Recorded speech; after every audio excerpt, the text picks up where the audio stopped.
Talking Shirts is presented in partnership with White Oak Cottage. For more information, visit whiteoakcottage.co.uk. Hello, welcome. This is episode number 155 of Talking Shirts. I'm Mike of Hull KR Shirts, and today we're going to take a look at this 2010 home shirt. Now, this 2010 home shirt that I've got on the mannequin, I believe to have likely been worn by Ben Galea at some point during that 2010 season. Now, I've not had the luxury of being able to photo match it to a known game. However, it does show some signs of wear, which makes me believe it was likely worn. So as mentioned, this is a home shirt. You can mostly tell that by the fact that it's red and white. But the design on this one I find really interesting. So it is a predominantly red shirt with white detailing, but it's kind of got two designs which have been synonymous with Hull KR, kind of combined into one. So if you can kind of imagine that underneath the sporting bet, if there was a straight line going through here, we would have a band that went through the middle of the shirt.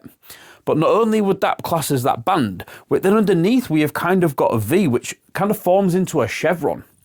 Now, that to me is two different Hull KR designs that have kind of been morphed into one. Now, I really like this shirt. This one is kind of the one that I remember sort of most fondly of my first year attending Hull KR games in full. My first year, as I've mentioned in the past, was 2009, but 2010 was my first full season as a season pass holder. And this is the shirt that I kind of remember sort of going week in, week out to Craven Park and seeing the lads run out in. So this one does hold a little bit of sentimental value to me as well. It was the first replica shirt that I owned. And it was also, this style was also the first match shirt that I owned as well. A story that I've told quite a few times about how Paul Cook gave me his last ever Hull KR home shirt. So this one definitely does hold some sort of value with me, both sentimentally and sort of aesthetically in terms of its appearance. So one thing that's really different about this shirt from the replica is the material that it was used to be created. Now this is a polyester material, sort of very light wearing, whereas the replicas was kind of really sort of heavy, almost like a cotton-like material. It did an half chafe, you know, the sponsors was all embroidered, and they certainly didn't sort of skimp out on quality in terms of the production costs, I'm sure, but for me, I'm much more happier wearing a lighter sort of polyester style shirt. The collar on this is slightly different to the one that you would see on the replica. This has got much more reinforced stitching. Not many of these will have fully ripped. You can see going around here, we've kind of got this sort of basic collar, which kind of then forms into an element of a V, but it's kind of got an insert collar there as well. So all sorts of different design elements going on with, again, this reinforced stitching that kind of goes around here. Then we've kind of got this sort of circumference circle that's just kind of going sort of from one collar to the other. The shirt has raglan sleeves, which kind of makes it sit on the mannequin a little bit weird, really. That's an extra sort of piece of fabric of the sleeve. It kind of starts up at the collar here and goes to the armpit, rather than it being set in when it's just kind of the sleeve. This one kind of goes all the way up to that neckline there as well. The sponsors that have been applied to this shirt, everything has been dye sublimated. We've got TC Power in that collar slot, which is kind of dropped into the collarbone slot. We've got Noble Group, Cougar, which is your manufacturer. We have got the Hull Kingston Rovers club crest, and then Sporting Bet. All of those featuring in what you would deem to be their natural colourway. This is kind of before the era of Hull KR having enough pull with sponsors and a commitment to an arrangement to be able to allow those to kind of colours to be adapted so that they more suit the shirt. But on this one, I don't think it is too bad. We will just have a look at one of these purely because they're exactly the same. They really are. So as I mentioned, these sleeves are raglan. So we'll kind of talk a little bit now about this detailing. So basically, it's a white sleeve, and then we have this red V, which again is kind of the chevron that's taken from the front. That design element continues onto the sleeve there. We've got JC Services and Sun Limited with the Engage Super League competition patches, again, these have both been dye sublimated in. We kind of went through this era of it being heat applied, then dye sublimated. During this Engage Super League era, clubs had licenses so that there wasn't any relegation, which obviously meant there wasn't a risk to putting this on your shirt. And Engage also had quite a lengthy deal with the Super League. They sponsored the competition up until the end of 2011. So there was that security there as well for clubs to be able to put the branding on without the worry of anything changing at the 11th hour. So that's been the front and the sides. We'll have a little chat about the back and Ben Galea in part 2. White Oak Cottage is a 2-bedroom luxury holiday cottage set in the stunning Lincolnshire Wolds. It has 2 ensuite bedrooms, a hot tub, wood burner, Wi-Fi, electric vehicle charger, and is pet friendly. It is ideally situated in the Wolds, yet only 15 miles from the coast and 25 miles from the historic city of Lincoln.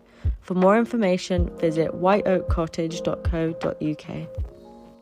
Welcome back to episode 155 of Talking Shirts. Before the break, we was talking our way around Ben Galea's 2010 home shirt, and now we are here with the reverse. So looking at the back of the shirt here, the design details from the front, to a certain degree, they continue onto the back as well. But what you will notice is that we have got this block-out patch. Now, we've spoken about this quite a bit in the past. You can kind of see where the chevron does continue onto the back. And if it wasn't for this blocked-out patch, then that would continue. Obviously, you can see it better on this one because we have kind of got the white lines. And then at the bottom here, you can kind of see where that bottom chevron would just kind of point out of the bottom there. Absolutely wonderful touch. It would have been so easy to be quite lazy and just have that cut across straight and that would be the end of it. However, having that at the bottom of there, for me, is a really, really nice touch. So the sponsors are on the back of here. We've got Lime Property, Sporting Bet, which also featured on the front, and then the Grimsby Institute at the bottom there. In this era, it wasn't totally out of the norm for the sponsor that's above the name on the back of the shirt to also be the main front of shirt sponsor. We saw that with Lloyd's TSB during sort of 07, 08, and I think it was Parasol as well in 2009. So there was elements of crossover there with these sponsors appearing on the front and on the back of shirts. The name and number has been heat applied onto the back of here, so we've got Galea, squad number 13. In 2010, there was kind of a little bit of, what's the word I'm looking for? A bit of inconsistency with how the names was applied to the back of the shirt. So as you can see here, that Galea has a little bit of an arc to it above the number. But some was applied in a straight, like a straight name block, like we've kind of seen now. So I don't really know what happened there, but yeah, elements of how the heat applied elements was not exactly consistent is something that you can definitely see during this season. This for me is the best name and number set that the Super League has used. I would go back to this tomorrow. I'm getting more and more used to the current one, but I still don't like it. I think the numbers are okay, they're just a little bit too small, and I'm not a big fan of the outline on the letters. Even though this has one, I think this is much more visible, especially to a supporter in the stands with who's attending matches. I think that is much easier to be able to see.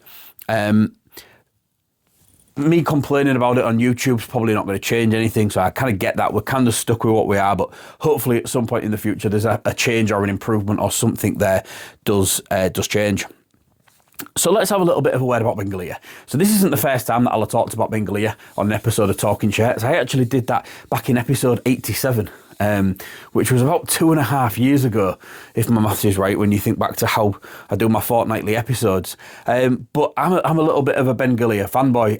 I really, really liked Ben Galea. I thought him with Clint Newton, that second row partnership was absolutely sensational. As you can see here, Ben was actually squad number 13 during the 2010 season. In his other 4 seasons with the Rovers, he was actually squad number 12, but it did change for 2010. Chev Walker was issued shirt number 12, but he didn't actually make an appearance in 2010 down to that injury that he got at Headingley in the playoffs in 2009. So, Galea did play quite a bit of second row, but he just had squad number 13 on his back during that 2010 season. So, yeah, when you look at the squad history, it's like 12, 12, 13, 12, 12, which, is quite interesting, really. I love being able to look at the squad numbers and the history of that. I do have a page on my website where you can go back and look at every squad number that's been issued to a Hull KR player from 2026 all the way back to 2007. So, yeah, that's quite interesting if you want to go and have a look at that. But yeah, Ben, he made 126 appearances for Hull KR, and during that time he scored 36 tries. As I've mentioned, I was a big fan. He was somebody who went on to captain the club as well. He signed from the NRL, made quite a lot of appearances for West Tigers. I think he was there when it was Balmain before they rebranded with the NRL to West Tigers. Played in a grand final. I think he played in a World Club Challenge as well. So yeah, one player that when we signed him, he came with an awful lot of credit, if you like. The way that he'd kind of set his stall out in the NRL, made quite a lot of appearances for West. He was a one-man club over there. He came over to East Hull and he really embraced everything that was about Hull KR, really. And, he's in that 100 club, which is nice to see. Yeah, for me, it was just somebody who led by example, and I was absolutely heartbroken on the day when it was announced that he was going to be joining Hull FC. I can remember quite vividly being sat on the bus on the way to the London Broncos during that 2012 season, right? I think it might have been the last game or right towards the end of that season. We went there and we got beat at the Twickenham Stoop.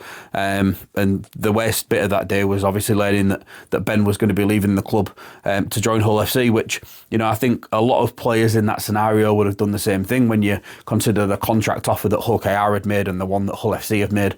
I think it was a bit of a no-brainer. His stint at Hull FC didn't last all too long.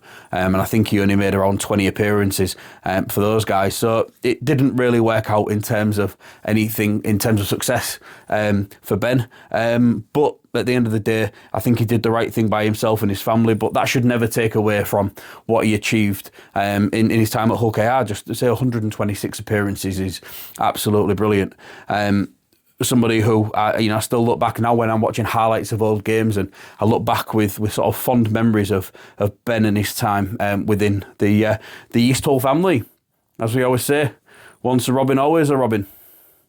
So yeah, that's been this tour around this 2010 home shirt. I hope you've enjoyed watching this episode. The 2010 season was a bit of a hit and miss one, really. It was it never really got going, but then when it did towards the end of the season, we had that sensational performance in the playoffs against Hull FC at the then KC Stadium, which saw us progress, but,